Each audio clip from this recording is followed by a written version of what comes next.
Chapter 9, The List. The next morning, Tommy headed over to let Hank out as Brian finished his homework. He gave Hank a few extra treats for not biting him and to thank his new friend for making Brian happy. Then a little light started flickering deep in the back of his mind.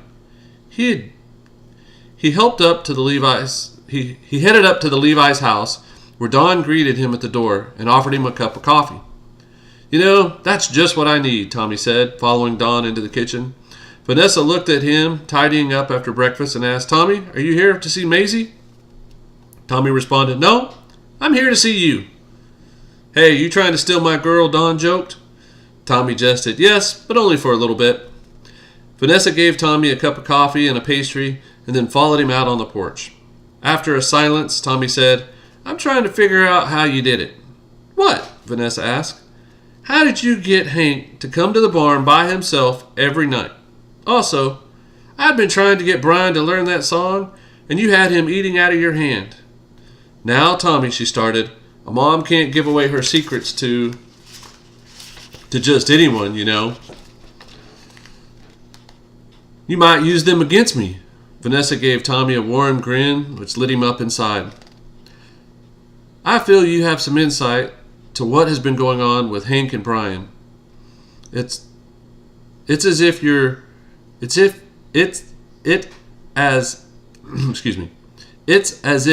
have things figured out before they happen," Tommy said. Vanessa watched with deep concentration sweep across her face.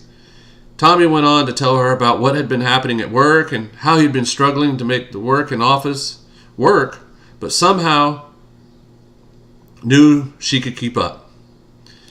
The issues were escalating to a point where he just didn't know how to align his teams with the business and the new mandates. Vanessa didn't respond immediately to his question about work. Instead, she asked what he thought they had done so far with the horse and Brian. "Well," he replied, "I'm guessing the trick with Brian was that you led him to where you wanted him to go by allowing him to believe he was getting what he wanted, which was for you to come to the school show. You added a stretch for him to have the lyrics memorized, so he'd have to really work on it. But I don't know why, since they were going to have the song and the lyrics playing in the background." "Yes, I upped the ante without him knowing because he was caught up in the moment," Vanessa explained. "He knew he could secure what he wanted and was confident he could do it. It was an easy win for him. I got him to state what he wanted. I reminded him by letting him know I had better make plans to be at the show, and I made sure to show I was involved and invested by coming to feed Hank with you. It was the same for my little ones at that school."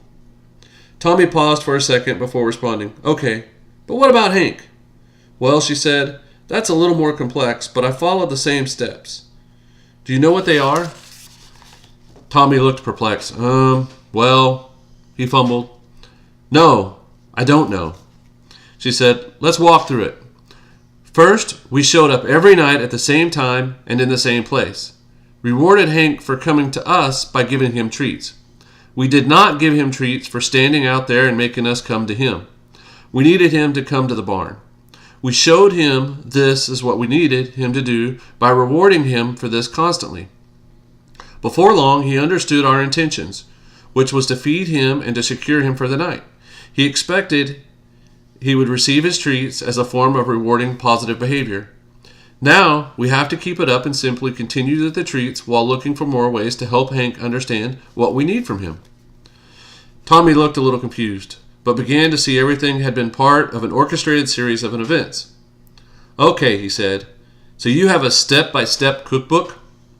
Vanessa smirked, as if she were about to get caught for something. He continued, "I don't believe this is the first time you've led a schoolboys to thinking everything was their idea, all the while you were guiding the events to the desired conclusion."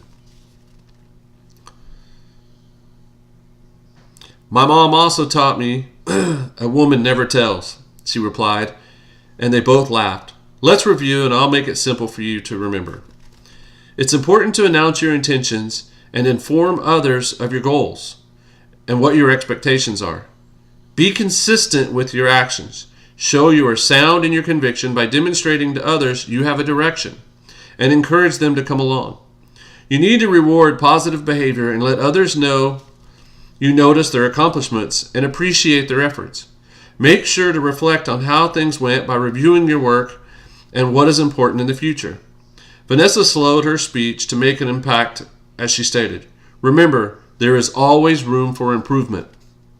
Tommy sat, taking it all in. Then after several moments, he said he needed to test her recommendations out to see if they would work universally. Vanessa suggested they would look at a simple test. What would be something that would help you in the short run? Tommy thought of Brian's sadness over waiting for the bus alone in the mornings. Discussing this with her made it even clearer in his heart that he needed to fix this. He concluded that the answer was to find a way to not go into work so early. But Vanessa asked if there were other approaches of resolving this issue. "No," he said. "I just need to put my foot down at work." They sat there for a moment, watching the trees sway in the comforting breeze. "What else is there, Tommy?" He looked as if he were digging deep. His thoughts were still around work as he began discussing the big project that was going on and was headed south. Without further prompting, he began to describe all the moving parts at Sanitas S and how the departments and teams were at complete odds with each other. Patiently she listened and then asked, "How's Brian doing in school and settling into living in the country?" "The poor boy's loving the outdoors, but we're struggling with his chores, schoolwork, playtime, and for him and me both. Our lease is coming up for renewal, and we can't decide where to live." "Well, if I could make a suggestion, have you ever heard of a saying, 'Happy wife, happy life'?" "Sure, but as you know, there is no Miss Divers." "True," she said, "but this can also mean happy home, happy life. Is your home happy right now?" "It's not all bad. We're just a little stirred up at the moment." "Well, Tommy, I would focus on something where you can monitor your behavior first. Once you're comfortable with the steps, let's broaden the experiment. If you were going to work on something that would make your home better, what would it be?" "Winning the lottery," he said with a smile. "Seriously, I believe if I can get Brian and me on the same page every day and keep a few things from falling behind, it would really help." "Okay, now what is your intention? Let's think about it as a purpose or a mission." "I like the lottery idea better." "Come on, now give me your intentions." "Okay, my intention is to provide a better way for Brian and me to keep our lives in step and for me to be able to focus on tasks at hand." "There you go. Now remember what we discussed and make it happen." Here's a recap of the things that we went over. Announce your intentions. Let others know your goals and what to expect. Be consistent with your actions. Show you are sound in your conviction by demonstrating to others you have a direction and encourage them to come along. Reward positive behavior. Acknowledge and reward when you see positive behavior. Reflection. Review what worked and what to improve in the future. Here's a little drawing of it.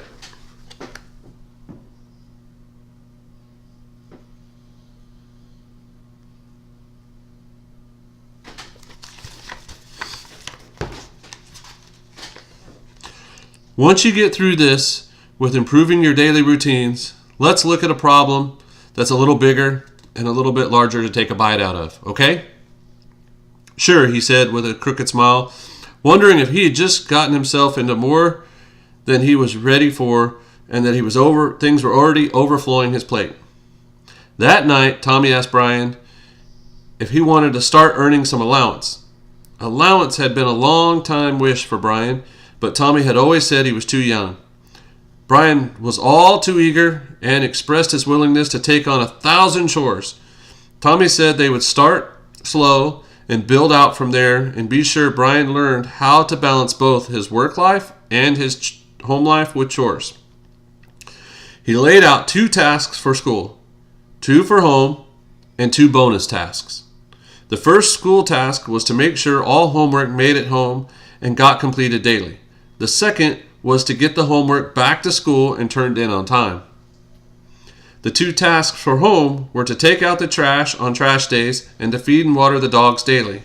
The 2 bonus tasks were to let Hank out every morning and put him away on Tuesdays and Thursdays. No problem, Brian said. When do we talk about the pay? Well, you think about it and tell me what you think is fair. Do it for a few days, okay? Sure, but what are you going to be doing? I'm going to pay the bills, look for a new house, and do my chores. Is that all? Brian asked. Looks like I'm doing more. Well, little man, let's see how it works out and maybe we'll trade. Here's the graphic once more.